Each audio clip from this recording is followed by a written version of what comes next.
Hello everyone, welcome to our channel. Telugu రాష్ట్రాల్లో ఎడతెరిపి లేకుండా కుండపోతగా రాత్రి నుంచి కురుస్తున్నటువంటి వర్షాలు. వివరాల్లోకి వెళ్దాం. ఈశాన్య మధ్య బంగాళాఖాతంలో ఏర్పడిన అల్పపీడన ప్రభావం ఏ జిల్లాల మీద ఉండనుంది, ఏ జిల్లాలో వర్షాలు నమోదయ్యే అవకాశాలు ఉన్నాయి, పూర్తి సమాచారాన్ని తెలుసుకునే ముందు మీరు ఇంకా మన ఛానల్ని కనుక సబ్స్క్రైబ్ చేయనట్లయితే వెంటనే సబ్స్క్రైబ్ చేయండి. అదేవిధంగా పక్కనే ఉన్న బెల్ ఐకాన్ని కూడా క్లిక్ చేయండి.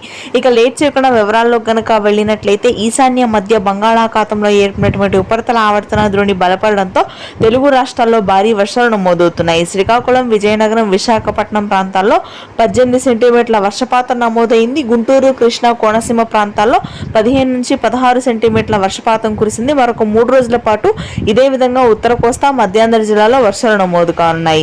తెలంగాణ జిల్లాల విషయానికి వచ్చినట్లయితే రానున్నటువంటి 4 రోజుల పాటు జూలై మొదటి వారంలో తెలంగాణలో అత్యధికంగా వర్షాలు నమోదవుతాయి.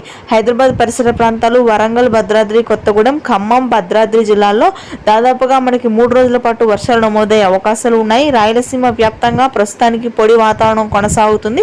దక్షిణ భాగాల్లో తక్కువగా వర్షాలు ఉంటాయి. ఆంధ్ర, అదేవిధంగా తెలంగాణ జిల్లాలో. ఇది ప్రస్తుతానికి latest weather update. Thank you.